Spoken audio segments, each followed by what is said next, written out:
Paul Bunyan by Steven Kellogg.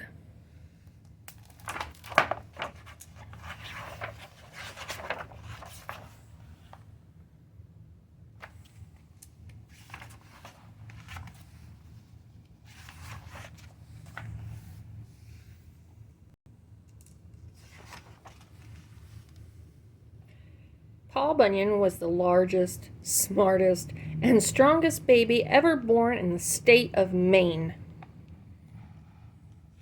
Even before he learned to talk, Paul showed an interest in the family logging business. He took the lumber wagon and wandered through the neighborhood collecting trees.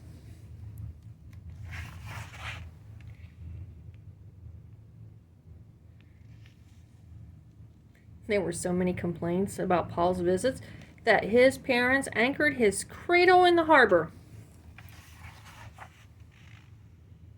All was well until Paul started rocking the cradle and stirring up waves.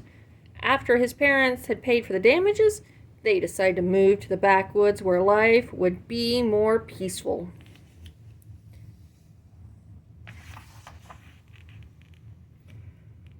Paul loved his new wilderness home. He soon grew into a sturdy lad who was so quick on his feet he could blow out a candle and leap into bed before the room became dark. Every day he joined his forest friends in their sports. He raced with the deer and wrestled with the bears.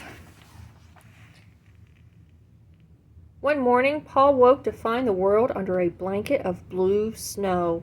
He heard a moan from inside a snowdrift, and there he found a shivering ox calf. Paul adopted him and named him Babe. Both Paul and Babe began growing at an astonishing rate, but the ox never lost the color of the snow from which he'd been rescued. As the years passed, the two of them proved to be extremely helpful in the family business.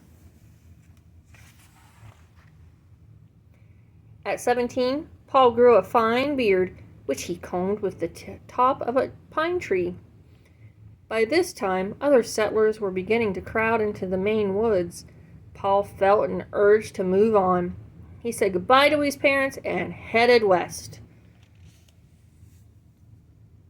Paul wanted to cross the country with the best lumbering crew available. He hired Ollie, a celebrated blacksmith, and two famous cooks, Sourdough Slim and Cream Puff Fatty. Then he signed up legendary lumbermen like Big Tim Burr, Hardjaw Murphy, and the 7 Hackett brothers.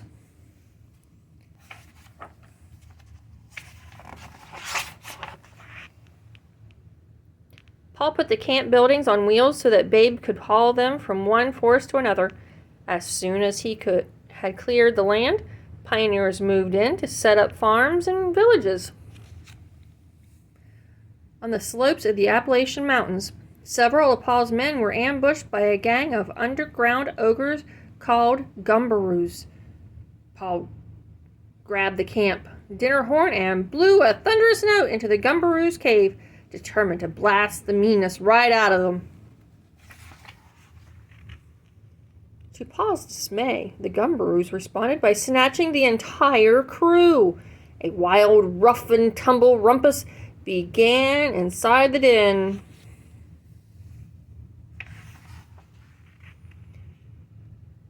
When the historic tussle was over, the gumbaroos needed 6 weeks to untangle themselves. They disappeared into the depths of the earth, and they've never been heard from since. Paul's next job was to clear the heavily forested Midwest. He hired armies of extra woodsmen and built enormous new bunkhouses. The men sailed up to bed in balloons and parachuted down to breakfast in the morning. Unfortunately, the cooks couldn't flip flapjacks fast enough to satisfy all the newcomers. To solve the muddle, Paul built a colossal flapjack griddle. The surface was greased by kitchen helpers with slabs of bacon laced to their feet.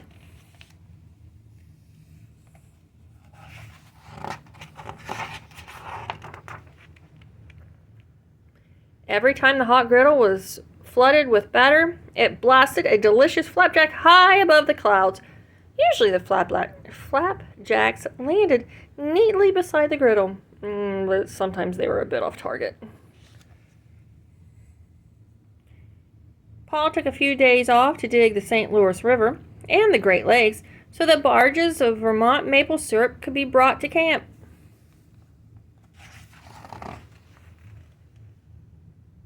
Fueled by the powerful mixture of flapjacks and syrup, the men leveled the Great Plains and shaved the slopes of the Rocky Mountains. They probably would have sawed the peaks themselves into logs if a blizzard hadn't suddenly buried the entire mountain range.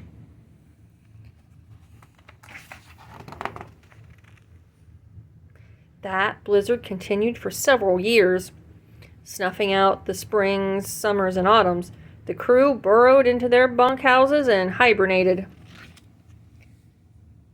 Babe became so depressed that Paul asked Ollie to make a pair of sunglasses for his friend. When Babe saw the world colored green, he thought he had stumbled into a field of clover.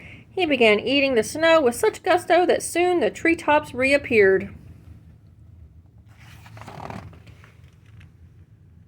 At that point, all those pent-up springtime suddenly exploded, dissolving the snow clouds and the remaining snow. Paul and his friends invited some newly arrived settlers to join them in a celebration of all the holidays they had missed.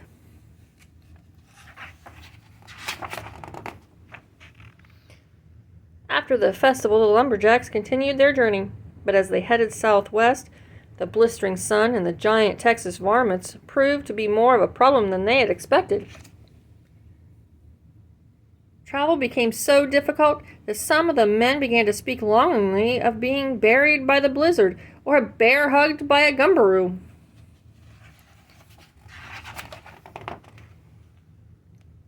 While crossing Arizona, the griddle curled up like burned leaves, and the batter evaporated. Deprived of their flapjacks, the lumbermen became weak and discouraged. Paul's great axe fell from his shoulder, gouging a jagged trench, which today is known as the Grand Canyon.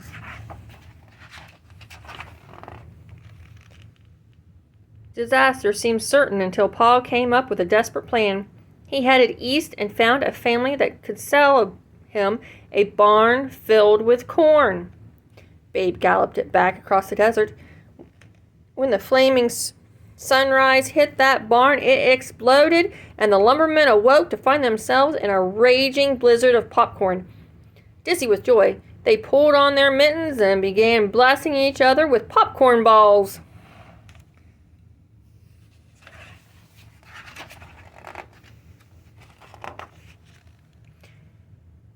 A westerly wind kept the cooling clouds of popcorn swirling around Paul and his crew until they crossed California and reached the Pacific Ocean.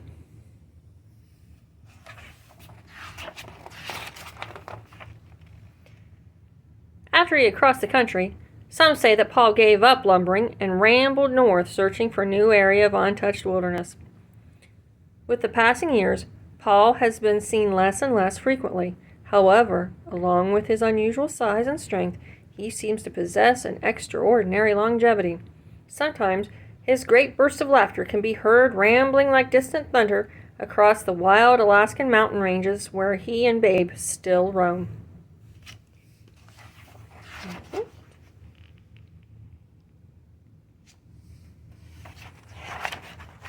Yes.